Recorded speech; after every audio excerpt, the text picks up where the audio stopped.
ಬಹಳ ವರ್ಷದಿಂದ ಹಕ್ಕುಪತ್ರನ ಕೊಟ್ಟಿಲ್ಲ. ಇದು 12 ವರ್ಷದಿಂದ ಇರೋದು. ಶಿವಣ್ಣ ಅವರು ನಾನು ಸಚಿವನಾದ್ಮೇಲೆ ಧರ್ಮಸ್ಥಳಂತವ ಒಂದು 10 ಸತಿ ಬಂದು ಕೇಳಿರ್ಬೋದು, ಸರ್ ಬಹಳ ವರ್ಷದಿಂದ ಈ ಹಕ್ಕುಪತ್ರಗಳು ಕೊಟ್ಟಿಲ್ಲ, ದಯಮಾಡಿ ಬಡವರಿದ್ದಾರೆ ಅವ್ರಿಗೆ ಹಕ್ಕುಪತ್ರ ಕೊಡಿ ಅಂತ 1-2 ವರ್ಷದಿಂದ ಕೇಳ್ಕೊಂಡೇ ಬರ್ತಾ ಇದ್ರು. ಇಡೀ ರಾಜ್ಯದಲ್ಲಿ ಎಲ್ಲೂ ಹಕ್ಕುಪತ್ರನ ಕೊಟ್ಟಿರಲಿಲ್ಲ. ಬಹಳ ವರ್ಷದಿಂದ ಹಕ್ಕುಪತ್ರವನ್ನು ಕೊಟ್ಟಿರಲಿಲ್ಲ. ನಮ್ಮ ಸರ್ಕಾರ ಬಂದು ಸಿದ್ದರಾಮಯ್ಯ ಅವರು ಮುಖ್ಯಮಂತ್ರಿ ಆದ್ಮೇಲೆ, ನಾನು ವಸತಿ ಮಂತ್ರಿ ಆದ್ಮೇಲೆ ಎಲ್ಲಾ ಕಡೆ ಹಕ್ಕುಪತ್ರನ ಕೊಡ್ಬೇಕಂತ ಈಗ ತಯಾರಿನ ಮಾಡ್ಕೊಂಡು 1,47,000 ಹಕ್ಕುಪತ್ರಗಳು ಇಡೀ ರಾಜ್ಯದಲ್ಲಿ ಎಲ್ಲಾ ಕಡೆ ಕೊಡ್ಬೇಕು. ಇದು ಮೊನ್ನೆ ನಾನು ಬಾಗೇಪಲ್ಲಿಯಲ್ಲಿ ನಮ್ಮ ಸುಬ್ಬಾರೆಡ್ಡಿ ಅವರು ಹೋದ ವಾರದಲ್ಲಿ ಅವ್ರದ್ದು ಒಂದು 515 ಹಕ್ಕುಪತ್ರನ ನಾನು ಕೊಟ್ಟಿದ್ದೆ. ಈಗ ಬ್ಯಾಡ್ಗಿಟ್ ಬಂದು ಬ್ಯಾಡ್ಗಿಟಲ್ಲಿ 419 ಹಕ್ಕುಪತ್ರನ ಇವತ್ತು ಕೊಡ್ತಾವ್ರೆ. ನಾನು ಶಿವಾನಂದ ಪಾಟೀಲ್ ಸಾಹೇಬರು, ಶಿವಣ್ಣ ಅವರು ಒಂದು 10 ಜನಕ್ಕೆ ಕೊಡ್ತೀವಿ. ನಾವಿದ್ರೆ ಗೊಂದಲ ಬೇಡ ಅಂತ ಆಮೇಲೆ ಕೊಡ್ಬೇಕಂತ ತೀರ್ಮಾನ ಮಾಡಿದ್ರೆ, ತಾವಿಲ್ಲೇ ಇದ್ರೆ ಎಲ್ಲಾರು ನಿಮ್ಮ ಹಕ್ಕುಪತ್ರವನ್ನ ಕೊಡ್ತಾರೆ. ಅದ್ರ ಜೊತೆ ನಿಮ್ಮ ಶಿವಣ್ಣ ಬಗ್ಗೆ ಗೊತ್ತಿದೆ. ನಾನೇನ್ ಹೆಚ್ಚಾಗಿ ಹೇಳಕ್ ಬೇಕಾಗಿಲ್ಲ. ಶಿವಣ್ಣನ ಬಗ್ಗೆ ಬ್ಯಾಡ್ಗಿ ಇಲ್ಲ, ಹಾವೇರಿ ಜಿಲ್ಲೆಯಲ್ಲೇ ಶಿವಣ್ಣ ಏನಂತ ಎಲ್ಲರಿಗೂ ಗೊತ್ತಿರೋದು ವಿಚಾರ. ಅವ್ರ ಮಂತ್ರಿಯಾಗಿ ಏನ್ ಕೆಲಸ ಮಾಡಿದರೆ, ಶಾಸಕರಾಗಿ ಏನ್ ಕೆಲಸ ಮಾಡಿದರೆ, ನನ್ನ ಅನಿಸಿಕೆ ಹೋದ ಸತಿ ಬ್ಯಾಡ್ಗಿದಿಂದ ಶಿವಣ್ಣ ಅವರು ಗೆದ್ದಿರ್ಲಿಲ್ಲ, ಬಿಜೆಪಿ ಏನೋ ಗೆದ್ದಿದ್ದಲ್ಲಿ. ನಾನು ಜಿಲ್ಲಾ ಉಸ್ತುವಾರಿ ಮಂತ್ರಿ ಅವಾಗ ಆಗಿದ್ದೆ. ನಾನು ಇಲ್ಲೇ ಇದ್ದೆ. ಶಿವಣ್ಣ ಯಾವಾಗಲೂ ನಾನು ಜಿಲ್ಲೆಗೆ ಬಂದ್ರೆ ಶಿವಣ್ಣ ಅವರು ನನ್ನ ಜೊತೆಲೇ ಇರೋರು. ಶಿವಣ್ಣನ ಬಗ್ಗೆ ಈ ಜಿಲ್ಲೆಯಲ್ಲಿ ಎಷ್ಟು ಅಭಿಮಾನ ಇಟ್ಕೊಂಡಿದ್ದಾರೆ ಅಂದ್ರೆ ನಾನು ಕಂಡಾರೆ ನಾನು ನೋಡಿದೀನಿ. ಏನಕ್ಕಂದ್ರೆ ಅಭಿಮಾನ ಏನಕ್ಕೆ ಅವ್ರು ಮಾಡ್ತಾರೆ ಕೆಲ್ಸಕ್ಕೆ. ನನ್ನ ಅನ್ಸಿಗೆ 2.5 ವರ್ಷದಲ್ಲಿ ನನ್ನ ಅನ್ಸಿಗೆ ಬಹಳ ವರ್ಷದಿಂದ ಆಗ್ದಿರೋ ಕೆಲಸ ಎಲ್ಲ ಮನೆ ಶಿವಣ್ಣ ಅವ್ರು ಮಾಡ್ತಾವ್ರೆ. ಅವ್ರ ಮಾಜಿ ಮಂತ್ರಿ ಇದ್ರು ಅವ್ರ ತಾಲೂಕು ಸಂಬಂಧಪಟ್ಟಂಗೆ ಎಲ್ಲಾ ಸಚಿವರ ಹೋಗಿ ಕಾಲು ಕೈ ಇಟ್ಕೊಂಡು ಏನಾದ್ರು ಮಾಡಿ ಅವ್ರ ತಾಲೂಕು ಅಭಿವೃದ್ಧಿ ಕೆಲಸನ ಮಾಡ್ಕೊಂಡು ಬರ್ತಾರೆ. ನಂತವನು ತಿಂಗಳಲ್ಲಿ ಕನಿಷ್ಠ ನಂತರ 5-6 ಸತಿ, ವಾರಕ್ಕೊಂದು ಸತಿ ಆದ್ರೂ ಬಂದು ಹೋಗ್ತಾರೆ. ಬಂದು ಈ ಕೆಲಸ ಇದೆ, ಆ ಕೆಲಸ ಇದೆ, ಕೆಲಸ ಮಾಡೋರ್ಗೂ ಬಿರಲ್ಲ, ಕೆಲಸ ಆಗ್ಲೇಬೇಕು. ಇವತ್ತು ಮೊನ್ನೆನು ಬಂದು ನೀವು ಬ್ಯಾಡಗಿ ಬರುವಾಗ ನಂಗೆ ಅನುದಾನ ತರಬೇಕು, ನೀವು ಘೋಷಣೆ ಅಲ್ಲೇ ಮಾಡ್ಬೇಕಂತ ಮನೆ ಶಿವಣ್ಣ ಅವ್ರು ಕೇಳ್ಕೊಂಡಿದ್ರು. ಅಲ್ಪಸಂಖ್ಯಾತರ ಕಾಲೋನಿಗೆ 5 ಕೋಟಿ ಆದೇಶನ ಮಾಡ್ಕೊಂಡು ಬಂದೇವಿ. ಅದ್ರ ಜೊತೆಯಲ್ಲಿ ಬಹಳಷ್ಟು ಮಸೀದಿಗಳು, 45 ಮಸೀದಿಗಳು, 42 ಮಸೀದಿ ಇದೆ. 42 ಮಸೀದಿಗೆ 3,90,00,000 ಅದು ಆದೇಶನ ಮಾಡ್ಕೊಂಡು ಬಂದಿದ್ವಿ. ಅದ್ರ ಜೊತೆಯಲ್ಲಿ ಜೈನ್ ಸಮಾಜ ಕೊಟ್ಟಿದ್ದೀವಿ. ನಾವು ಜೈನ್ ಸಮಾಜನು 20 ಲಕ್ಷದ ಕೆಲಸನ ಮಾಡ್ಕೊಂಡು ಬಂದಿದ್ದೀನಿ. ಶಿವಣ್ಣ ತಗೊಳ್ಳಿ ಸರ್, ದಯಮಾಡಿ ತಗೊಂಡ್ಬಿಡಿ, ಬೈಬೇಡಿ ನಮ್ಮ.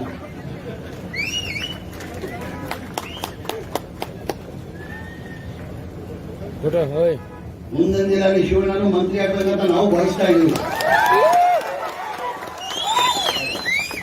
ನಮ್ಗೆಲ್ಲ ಗೊತ್ತೈತಂಗೆ ನಮ್ 2023 ಚುನಾವಣೆ ಟೈಮಲ್ಲಿ ನಾವು ಪಕ್ಷದ ನಮ್ಮ ನಾಯಕರಾದಂತ ಸಿದ್ದರಾಮಯ್ಯ ಅವರು ಡಿ.ಕೆ. ಶಿವಕುಮಾರನ 5 ಗ್ಯಾರಂಟಿಯನ್ನ ನಾವು ಘೋಷಣೆ ಮಾಡಿದ್ವಿ.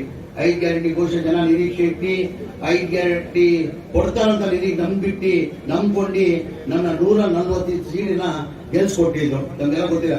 ವಿರೋಧ ಪಕ್ಷದವ್ರು ಏನಂದ್ರು, ಈಗ ಈ ಗ್ಯಾರಂಟಿಗಳು ಕೊಡ್ತೀನಿ ಅಂತ ಏನ್ ಕಾಂಗ್ರೆಸ್ ಅವರು ಘೋಷಣೆ ಮಾಡಿದ್ರು, ಆ ಗ್ಯಾರಂಟಿಗಳು ಕೊಡಕ್ ಸಾಧ್ಯ ಆಗಲ್ಲ. ಕಾರಣ ಅಂದ್ರೆ ಆ ಗ್ಯಾರಂಟಿಗಳು ಕೊಡ್ಬೇಕಾದ್ರೆ ಕನಿಷ್ಠ 55 60 ಸಾವಿರ ಕೋಟಿ ಆಗ್ತದೆ. ಈ ಗ್ಯಾರಂಟಿಗಳು ಕೊಡಕ್ ಸಾಧ್ಯ ಆಗ್ತಲ್ಲ. ಇವ್ರು ಬರೀ ರಾಜಕೀಯ ಭಾಷಣ ಮಾಡಿದ್ದಾರೆ, ಈ ಗ್ಯಾರಂಟಿ ಕೊಡಕ್ ಸಾಧ್ಯ ಆಗಲ್ಲ ಅಂದ್ರು. ನಮ್ ಸರ್ಕಾರ ಬಂದು ಒಂದೇ ತಿಂಗಳಲ್ಲಿ ಈ 5 ಗ್ಯಾರಂಟಿನ ಜಾರಿ ಮಾಡಿ ತಮ್ಗೆಲ್ಲ ಗೊತ್ತಿರೋದು. ಮನೆಗೆ 200 ರೂಪಾಯಿ ಬರ್ತಾ ಇದೆಯಲ್ಲಮ್ಮ, ಕೈ ಹತ್ರ ಎಷ್ಟು ಜನ ಬರ್ತಾ ಇದೆ? ಎಲ್ಲರಿಗೂ ಬರ್ತಾ ಇದೆ. ಎಲ್ಲಾ ಬಸ್ಸಲ್ಲಿ ಇಡೀ ರಾಜ್ಯದಲ್ಲಿ ಕರ್ನಾಟಕ ಎಲ್ಲ ಫ್ರೀ ಬಸ್ ಅಲ್ಲಿ ಅಡ್ಡಾಡ್ತಾ ಇದೀರಾ? ಎಷ್ಟು ಜನ ಅಡ್ಡಾಡ್ತಾ ಇದೀರಾ? 200 ಯೂನಿಟ್ ಕರೆಂಟ್ ಫ್ರೀ ಬರ್ತಾ ಇದೆಯಾ? 5 ಕೆಜಿ 10 ಕೆಜಿ ಬರ್ತಾ ಇದೆಯಾ? ನಾವೇನ್ 5 ಗ್ಯಾರಂಟಿಯನ್ನ ಘೋಷಣೆ ಮಾಡಿದ್ವಿ ಅದು ನಾವು ಲಾಗು ಮಾಡಿದ್ರೆ ತಮ್ಗೆಲ್ಲ ಗೊತ್ತೇ ವಿಚಾರ. ನಾನು 6ನೇ ಗ್ಯಾರಂಟಿ ಅಂತ ಹೇಳಕ್ ಬಯಸ್ತಾ ಇದ್ದೀನಿ. ಚುನಾವಣೆ ಟೈಮಲ್ಲಿ ಎಂದು ನಾವು ಹೇಳಿಲ್ಲ ಈ ಮನೆಗಳು ಫ್ರೀ ಕೊಡ್ತೀವಂತ ನಾವು ಘೋಷಣೆ ಮಾಡಿರ್ಲಿಲ್ಲ.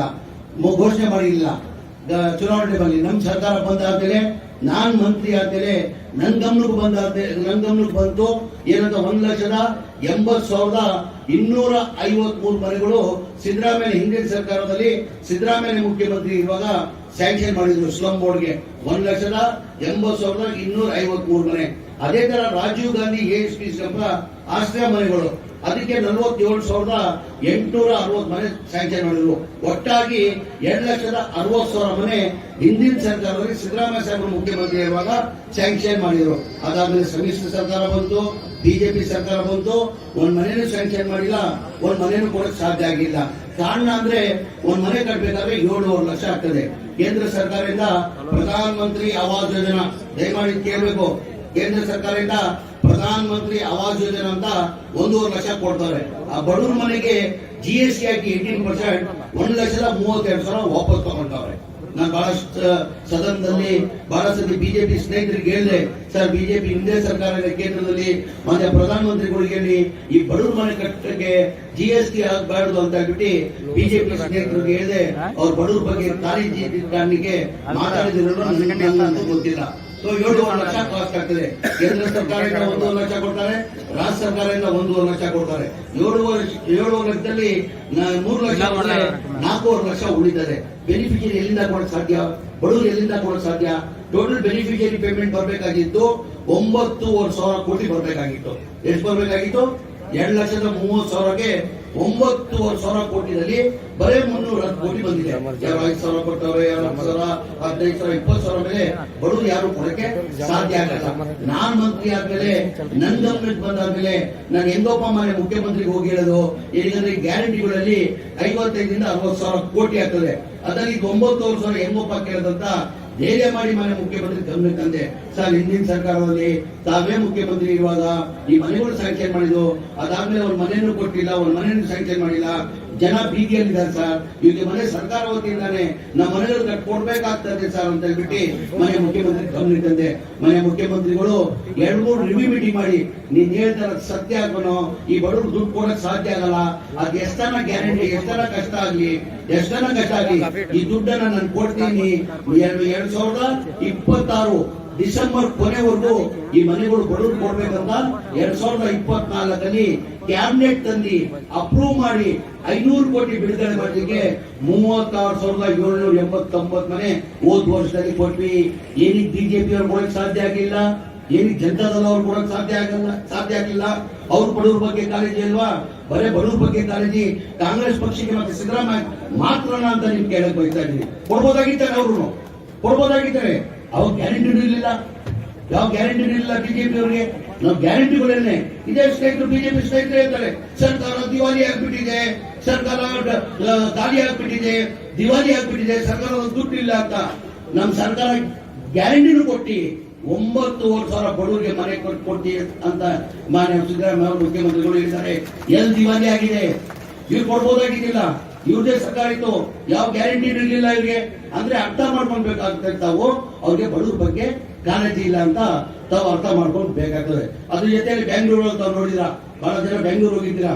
ಬೆಂಗಳೂರು ಇವತ್ತು 1.5 ಕೋಟಿ ಜನಸಂಖ್ಯೆ ಆಗಿದೆ. ಇವಾಗ ಬೆಂಗಳೂರಲ್ಲಿ ಮಾನ್ಯ ಸಿದ್ದರಾಮಯ್ಯ ಅವರು ಹಿಂದಿನ ಸರ್ಕಾರದಲ್ಲೇ ಸಿದ್ದರಾಮಯ್ಯ ಸಾಹೇಬರು ಮುಖ್ಯಮಂತ್ರಿ ಇರುವಾಗ ಏನಿದೆ ಬಡತನ ಜಾಸ್ತಿ. ಬೆಂಗಳೂರು ಸಿಟಿಯಲ್ಲಿ ಆಟೋ ಚಾಲಕರು, ಬೀಡಿ ವ್ಯಾಪಾರ ಮಾಡೋರು, ಕೂಲಿ ಮಾಡೋರು ಜಾಸ್ತಿ ಇದ್ದಾರೆ. ಅವ್ರಿಗೂ ಸ್ವಂತ ಮನೆ ಆಗ್ಬೇಕಂತ ಹೇಳ್ಬಿಟ್ಟು ಮನೆ ಸಿದ್ದರಾಮಯ್ಯ ಅವರು ಒಂದು ಸ್ಕೀಮ್ ತಂದ್ರು, 1 lakh ಹೌಸಿಂಗ್ ಸ್ಕೀಮ್ ಅಂತ. ಅಲ್ಲಿ ರಾಜೀವ್ ಗಾಂಧಿಗೆ 1,53 ಎಕರೆ ಹ್ಯಾಂಡ್ ಓವರ್ ಮಾಡಿದ್ರು ನಮ್ಮ ರಾಜೀವ್ ಗಾಂಧಿಗೆ. ಈ ಬಡವರಿಗೆಲ್ಲ ಮನೆ ಕೊಟ್ಕೊಡಿ ಅಂತ ಹ್ಯಾಂಡ್ ಓವರ್ ಮಾಡಿ 6 ಲಕ್ಷನ ರೇಟ್ ನಿಗದಿ ಮಾಡಿದ್ರು. ಎಷ್ಟು? 6 ಲಕ್ಷನ ರೇಟ್ ನಿಗದಿ ಮಾಡಿದ್ರು. ಅಂದ್ರೆ ಕೇಂದ್ರ ಸರ್ಕಾರದಿಂದ 1.5 ಲಕ್ಷ ಕೊಡ್ತಾ ಇದ್ರು, ರಾಜ್ಯ ಸರ್ಕಾರದಿಂದ ನಾವು 1.5 ಲಕ್ಷ ಕೊಟ್ಟು ಬರೇ ಅವ್ರು 2.5 ಲಕ್ಷ ಕೊಟ್ಟಿದ್ರೆ ಅವ್ರು ಒಂದು ಮನೆ ಆಗ್ತಾ ಇತ್ತು. ಯಾವಾಗ? ಹಿಂದಿನ ಸರ್ಕಾರದಲ್ಲಿ ಸಿದ್ದರಾಮಯ್ಯ ಮುಖ್ಯಮಂತ್ರಿ ಇರೋಲ್ಲ. ಆಮೇಲೆ 2018 ನಮ್ಮ ಸರ್ಕಾರ ಹೋಯ್ತು, ಸಮ್ಮಿಶ್ರ ಸರ್ಕಾರ ಬಂತು. ಬಿಜೆಪಿ ಸರ್ಕಾರದಲ್ಲಿ ಮನೆ ಬಸವರಾಜ ಬೊಮ್ಮಾಯಿ ಅವರು, ನಮ್ಮದೇ ಜಿಲ್ಲೆಯವರು, ಇದೇ ಜಿಲ್ಲೆಯವರು ಅವರು 2021 ಒಂದು ರಿವ್ಯೂ ಮೀಟಿಂಗ್ ಮಾಡಿಬಿಟ್ಟು 11,20,000 ಮಾಡ್ತಾರೆ. ಎಷ್ಟಿಗೆ? 6 ಲಕ್ಷ ಇದ್ದಿದ್ದು. ಅಲ್ಲಿ ಅರ್ಥ ಮಾಡ್ಕೊಳ್ಬೇಕಾಗ್ತದೆ ಬಡವ್ರ ಬಗ್ಗೆ ಎಷ್ಟು ಕಾಳಜಿ ಇದೆ ಅಂತ. 6 ಲಕ್ಷ ಇದ್ದಿದ್ದು 11,20,000 ಮಾಡ್ತಾರೆ. ಆಮೇಲೆ ಮಾನ್ಯ ಸಿದ್ದರಾಮಯ್ಯ ಮುಖ್ಯಮಂತ್ರಿ ಆದ್ಮೇಲೆ ನನ್ಗೊಂದು ಮೀಟಿಂಗ್ ಇದ್ದಾರೆ. ಏನು ನಾನು ಕನಸಿತ್ತು, ಬೆಂಗಳೂರಲ್ಲಿ ಎಲ್ಲಾ ಕಡೆ 1 ಲಕ್ಷ ಹೌಸಿಂಗ್ ಸ್ಕೀಮ್ ಅಂತ ನನ್ ಜಾಗ ಎಲ್ಲ ಕೊಟ್ಟಿದೆ, ಅದೇನಾಗಿದೆ, ಏನ್ ಸ್ಟೇಜ್ ಇಲ್ಲ ಅಂತ ಮನೆ ಮುಖ್ಯಮಂತ್ರಿಗಳು ಕೇಳಿದ್ರು. ಅವಾಗ ಮನೆ ಮುಖ್ಯಮಂತ್ರಿ ಅಂದೆ, ಇಲ್ಲ ಸರ್ ನಮ್ಮ ಕಾಲದಲ್ಲಿ ತಾವು ಮುಖ್ಯಮಂತ್ರಿ ಇರುವಾಗ ಇದು 6 ಲಕ್ಷ ರೇಟ್ ನಿಗದಿ ಮಾಡಿದ್ರು.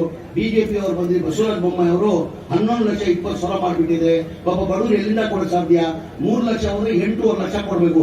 ಎಲ್ಲಿಂದ ಬಡವರು ಕೊಡಕ್ ಸಾಧ್ಯ ಅಂತ ಇಮಿಡಿಯೇಟ್ ಮಾಡಿ ಸಿದ್ದರಾಮಯ್ಯ ಅವರು ಮೀಟಿಂಗ್ ಮಾಡಿ, ರಿವ್ಯೂ ಮಾಡಿ, 2-3 ಮೀಟಿಂಗ್ ಮಾಡಿ ಅವ್ರಿಗೆ 1 ಲಕ್ಷ ಸರ್ಕಾರ ವತಿಯಿಂದ ಕೊಡುವಂತ ಬ್ಯಾಂಕ್ ಅಲ್ಲಿ ಮಾತಾಡುವಂತ ಹೇಳ್ಬಿಟ್ಟು ನ್ಯಾಷನಲ್ ಬ್ಯಾಂಕ್ ಅಲ್ಲಿ ಮಾತಾಡುವಂತ ಹೇಳ್ಬಿಟ್ಟು 5 ಲಕ್ಷ ಲೋನ್ಗೆ ವ್ಯವಸ್ಥೆ ಮಾಡಿದ್ರು. ನ್ಯಾಷನಲ್ ಬ್ಯಾಂಕ್ ಅವರು ಯಾರು ಮುಂದೆ ಬಂದಿಲ್ಲ. ಕಾರಣ ಅಂದ್ರೆ ಅವ್ರು ಸಿವಿಲ್ ಇಲ್ಲ ಬಡವರಿಗೆ. ಯಾವ್ದೋ 2 ವೀಲರ್ಗೋ ಮತ್ತೊಂದಕ್ಕೋ ಯಾವ್ದೋ ಒಂದು ಲೋನ್ ತಗೊಂಡಿರ್ತಾರೆ, ಅವ್ರು ಸಿವಿಲ್ ಇರಲ್ಲ. ಯಾವ ನ್ಯಾಷನಲ್ ಬ್ಯಾಂಕ್ ಅವರು ಬಂದಿಲ್ಲ. ಈಗ ಬೇರೆ ಬ್ಯಾಂಕ್ ತಗೊಳ್ಬೇಕಾದ್ರೆ ರೇಟ್ ಆಫ್ ಇಂಟ್ರೆಸ್ಟ್ ಜಾಸ್ತಿ ಆಗ್ತದೆ. ನ್ಯಾಷನಲ್ ಬ್ಯಾಂಕ್ ಅಲ್ಲಿ ಎಷ್ಟು 6 ಇಂದ 6.5% ಆಗ್ತದೆ. ನ್ಯಾಷನಲ್ ಬೇರೆ ಪ್ರೈವೇಟ್ ಬ್ಯಾಂಕ್ ಅಲ್ಲಿ ತಗೊಂಡ್ರೆ 11 ಇಂದ 12% ಆಗ್ತದೆ. ಮಾನ್ಯ ಮುಖ್ಯಮಂತ್ರಿ ಗಮನಕ್ಕೆ ತಂದೆ ನಾನು, ಸರ್ ಯಾರು ನ್ಯಾಷನಲೈಸ್ ಬ್ಯಾಂಕ್ ಅವ್ರು ಮುಂದೆ ಬರ್ತಾ ಇಲ್ಲ ಸರ್, ಏನಂದ್ರೆ ಯಾವ್ದಾದ್ರು ಸಿಬಿಲ್ ಇಲ್ಲ, ಬಡವ್ರು ಸಿಬಿಲ್ ಇಲ್ಲ, ಯಾವ್ದೋ 2 ವೀಲರ್ಗೋ ಮತ್ತೊಂದಕ್ಕೋ ಲೋನ್ ತಗೊಂಡಿರ್ತಾರೆ. ಆ ಕಾರಣಕ್ಕೆ ನ್ಯಾಷನಲೈಸ್ ಬ್ಯಾಂಕ್ ಬರ್ತಾರ. ಪ್ರೈವೇಟ್ ಬ್ಯಾಂಕ್ ಅಲ್ಲಿ ಇಂಟ್ರೆಸ್ಟ್ ಡಿಫರೆನ್ಸ್ ಇಷ್ಟಿದೆ ಸರ್. ಬಡವರಿಗೀಗ ನ್ಯಾಷನಲ್ ಬ್ಯಾಂಕ್ ಅಲ್ಲಿ ತಗೊಂಡ್ರೆ 5,000 ರೂಪಾಯಿ EMI ಕಟ್ಟಬೇಕಾಗ್ತದೆ ತಿಂಗಳಿಗೆ. ಈಗ ಬೇರೆ ಪ್ರೈವೇಟ್ ಬ್ಯಾಂಕ್ ಅಲ್ಲಿ ತಗೊಂಡ್ರೆ ಇಂಟ್ರೆಸ್ಟ್ ರೇಟ್ ಆಫ್ ಇಂಟ್ರೆಸ್ಟ್ ಜಾಸ್ತಿ ಕಾರಣಕ್ಕೆ 8,000 ಆಗ್ತದೆ. ಅಂದ್ರೆ 3,500 ಬಡವರಿಗೆ ಬಹಳ ದೊಡ್ಡ ಅಮೌಂಟ್, ಅದು ಕಟ್ಟಕ್ ಸಾಧ್ಯ ಆಗಲ್ಲ. ಇನ್ನೊಂದು ಮೀಟಿಂಗ್ ಮಾಡಿ, ಇಲ್ಲ ನಿನ್ ಕ್ಯಾಬಿನೆಟ್ ಆ ಪ್ರಪೋಸಲ್ ತಗೊಂಡ್ಬಾ, ಪ್ರೈವೇಟ್ ಬ್ಯಾಂಕ್ ಅಲ್ಲಿ ತಗೋ, ಅಡಿಷನಲ್ ಇಂಟ್ರೆಸ್ಟ್ ಇದೆಯಲ್ಲ ಆ ಸರ್ಕಾರ ವತಿಯಿಂದ ಕಟ್ಟುವ ಅಂತ ಹೇಳ್ಬಿಟ್ಟು 100,000 ಮನೆಗೆ 1,600 ಕೋಟಿ ಸರ್ಕಾರ ಈಗ ಕೊಡ್ತಾ ಇದೆ. ಇದೆಲ್ಲ ಇದೆಲ್ಲ ಅರ್ಥ ಮಾಡ್ಕೊಳ್ಬೇಕಾಗ್ತದೆ. ಬಿಜೆಪಿಗೆ ನಮ್ಗೆ ಎಷ್ಟು ವ್ಯತ್ಯಾಸ ಇದೆ ಅಂತ ತಾವೆಲ್ಲ ಅರ್ಥ ಮಾಡ್ಕೊಳ್ಬೇಕಾಗ. ಹಾಗಾಗಿ ನನ್ ಬೇರೆ ಕಾರ್ಯಕ್ರಮ ಇಲ್ಲಿಂದ ಬೆಂಗಳೂರಿಗೆ ನನ್ನ ಕಾರ್ಯಕ್ರಮ ಇತ್ತು. ಬೆಂಗಳೂರಿಗೆ ಹೋಗಿ ಕಾರಣಕ್ಕೆ ನಾನು ಹೆಚ್ಚಾಗಿ ನಾನು ಮಾತಾಡೋಕೆ ಹೋಗಲ್ಲ. ಶಿವಣ್ಣ ಅವ್ರು ಇನ್ನೊಂದೆಲ್ಲ ಕೇಳ್ಕೊಂಡ್ರು, ದಯಮಾಡಿ ನೀವು ಹಕ್ಕುಪತ್ರ ಕೊಟ್ಟಿದ್ದೀರಾ, ಮನೆ ಕಟ್ಕೊಡಿ, ಅವ್ರು ಬಡವರಿದ್ದಾರೆ ಪಾಪ, ಅವ್ರು ಕಟ್ಕೊಳಕ್ ಸಾಧ್ಯ ಆಗಲ್ಲ ಅಂತ. ನಮ್ಗೆಲ್ಲ ಗೊತ್ತೇ ಇದ್ದಂಗೆ ನಮ್ಮ ಸಿದ್ದರಾಮಯ್ಯ ಅವ್ರ ಹಿಂದಿನ ಸರ್ಕಾರದಲ್ಲಿ ಸಿದ್ದರಾಮಯ್ಯ ಮುಖ್ಯಮಂತ್ರಿ ಇರುವಾಗ ULB ಸ್ಕೀಮ್ ಅಂತ ಅವರೇ ಕಟ್ಕೊಡೋದು ಮನೆ ಕಟ್ಟಕ್ಕೆ 1,20,000 ಸರ್ಕಾರದಿಂದ ಕೊಡ್ತಾ ಇದ್ರು. ನಮ್ಗೆಲ್ಲ ಗೊತ್ತಿರೋ ವಿಚಾರ. ಹಿಂದಿನ ಸರ್ಕಾರದಲ್ಲಿ ಸಿದ್ದರಾಮಯ್ಯ ಮುಖ್ಯಮಂತ್ರಿ ಇರುವಾಗ 14,53,000 ಮನೆಗಳು ಕೊಟ್ಟಿದ್ರು. ಎಷ್ಟು? 14,00,000 ಪ್ರತಿ ವರ್ಷ 3 ಲಕ್ಷ ಟಾರ್ಗೆಟ್ ಅನ್ನ ಕೊಡ್ತಾ ಇದ್ರು. 14,53,000 ಕೊಟ್ಟಿದ್ರು ಸಿದ್ದರಾಮಯ್ಯ ಹಿಂದಿನ ಸರ್ಕಾರದಲ್ಲಿ. ಈಗ ಮನೆ ಸಿದ್ದರಾಮಯ್ಯ ಅವರಿಗೆ ಮನೆ ಮುಖ್ಯಮಂತ್ರಿಗಳು ನಾನು ಬಜೆಟ್ ಅಲ್ಲಿ ಮನವಿ ಮಾಡ್ಕೊಂಡೆ, ಇಲ್ಲ ಸರ್ ಬಡವರಿದ್ದಾರೆ, ಬಡವರು ದುಡ್ಡು ಕೊಡಕ್ ಸಾಧ್ಯ ಆಗಲ್ಲ, ನಮ್ಮ ಸ್ಲಮ್ ಅಲ್ಲೂ ಟಾರ್ಗೆಟ್ ಕೊಟ್ಟಿಲ್ಲ, ರಾಜೀವ್ ಗಾಂಧಿಗೂ ಟಾರ್ಗೆಟ್ ಕೊಟ್ಟಿಲ್ಲ, ಈ ವರ್ಷ ದಯಮಾಡಿ ಟಾರ್ಗೆಟ್ ಕೊಡ್ಬೇಕಾಗ್ತಂತ ಮನೆ ಮುಖ್ಯಮಂತ್ರಿ ಕೇಳ್ಕೊಂಡೆ. ಮನೆ ಮುಖ್ಯಮಂತ್ರಿ ಅಂದ್ರು, ಈ ಮನೆಗಳು ಕಂಪ್ಲೀಟ್ ಮಾಡ್ಬೇಡ, ಈ ವರ್ಷದಲ್ಲಿ ಬರೋ ವರ್ಷದಲ್ಲಿ ನಾನು ಟಾರ್ಗೆಟ್ ಕೊಡ್ತೀನಿ ಅಂತ ಮನೆ ಮುಖ್ಯಮಂತ್ರಿಗಳು ಮಾತು ಕೊಟ್ಟಿದ್ದಾರೆ. ಇವತ್ತು ಏನ್ 1,20,000 ಇದೆ ಈಗ, ಅದಕ್ಕೆ ಮನೆ ಮುಖ್ಯಮಂತ್ರಿ ತಲೆಯಲ್ಲಿ ಅವ್ರು ಬಡವರು 1,20,000 ಕಟ್ಟಕ್ ಸಾಧ್ಯ ಆಗಲ್ಲ. ಅದಕ್ಕೆ SC ST ಗೆ 4 ಲಕ್ಷ, ಜನರಲ್ಗೆ 3.5 ಲಕ್ಷ ಮಾಡುವಂತ ಮನೆ ಮುಖ್ಯಮಂತ್ರಿಗಳು ತೀರ್ಮಾನ ಕೊಡ್ತಾರೆ. ಅದೇ ತರ ರಾಜೀವ್ ಗಾಂಧಿ ಆಶ್ರಯ ಮನೆಗಳು ಅಂತಿವೆ. ಈಗೇನು ಪತ್ರ ಕೊಡ್ತಾ ಇದೀವಿ, G+3 ನಾವು ಕಟ್ರೆ ಅದು 8.5 ಲಕ್ಷ 7.5 ಲಕ್ಷ ಮನೆ ಆಗ್ತದೆ. ಈಗ ಮನೆ ಮುಖ್ಯಮಂತ್ರಿ ಅದು ಗಮನದಲ್ಲಿದೆ, ಬರೀ ಬೆನಿಫಿಷಿಯರಿ 1 ಲಕ್ಷ ಕೊಡ್ಬೇಕು, ಮಿಕ್ಕಿ ಸರ್ಕಾರ ವತಿಯಿಂದಲೇ ಕಟ್ಕೊಡುವಂತ ಬರೋ ವರ್ಷ ಟಾರ್ಗೆಟ್ ಕೊಡ್ತಾರೆ. ಆ ಟಾರ್ಗೆಟ್ ಅಲ್ಲಿ ನನ್ ಜವಾಬ್ದಾರಿ. ಆ ಮನೆಗಳು ಮಾಡಿಸ್ಕೊಡೋದು ಬರೋ ವರ್ಷ ಬಜೆಟ್ ಆದ್ಮೇಲೆ ಆ ಮನೆಗಳು ಕಟ್ಟಿಸ್ಕೊಳ್ಳೋ ಜವಾಬ್ದಾರಿ ನಾನೇ ಬರ್ತೀನಿ. ಸ್ವಾಮಿ ಕರ್ಕೊಂಡು ಆ ದುಡ್ಡ ನಾನು ಮಾಡ್ತೀನಿ, ನನ್ನ ಜವಾಬ್ದಾರಿ ಮಾಡ್ಕೊಡ್ತೀನಿ ಅಂತ ಹೇಳಿದ್ರ ನಾನು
ನಮ್ಮ ಶಾಸಕರಾದಂಥ ಮೇಟಿಯವರು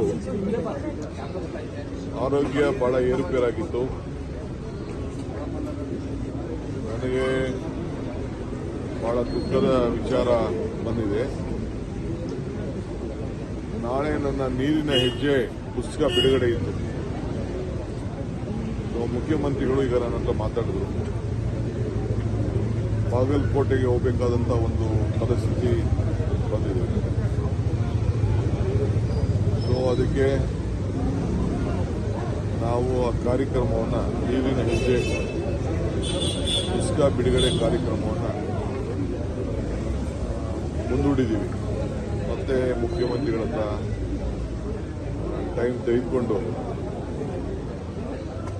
ಆ ಕಾರ್ಯಕ್ರಮವನ್ನು ಇಟ್ಕೊಳ್ತೀವಿ. ನಮ್ಮ ಮೇಟಿಯವರು ಬಹಳ ಆತ್ಮೀಯರು. ಸಿದ್ದರಾಮಯ್ಯನವ್ರ ಜೊತೆಯಲ್ಲೇ ನಮ್ಮ ಪಕ್ಷಕ್ಕೆ ಬಂದು ಸೇರಿ ಮಂತ್ರಿಯಾಗಿ ಕೂಡ ಕೆಲಸ ಮಾಡಿದವರು, ಶಾಸಕರ ಕೆಲಸ ಮಾಡಿದವರು.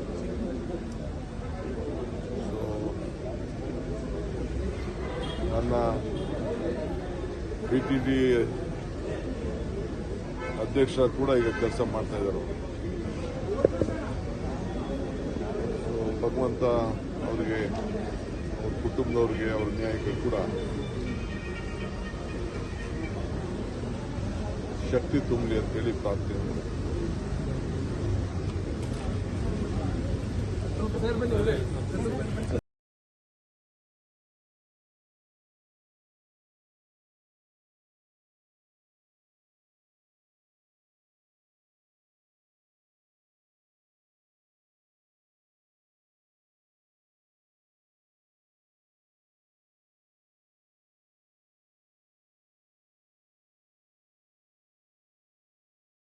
ಮಕ್ಕಳಿಗೆ, ಕಾಂಗ್ರೆಸ್ ಕಾರ್ಯಕರ್ತರಿಗೆ, ಅವರ ಬಂಧುಗಳಿಗೆ ಹಾಸ್ಪಿಟ್ಲಿಂದ ಈಗ ತಾನೇ ನನ್ನ ಚೀಫ್ ಮಿನಿಸ್ಟರ್ ಸೆಕ್ರೆಟರಿ ಹತ್ರ ಮಾತಾಡಿದೆ, ಪ್ರೆಸ್ ಸೆಕ್ರೆಟರಿ ಇದ್ದವು.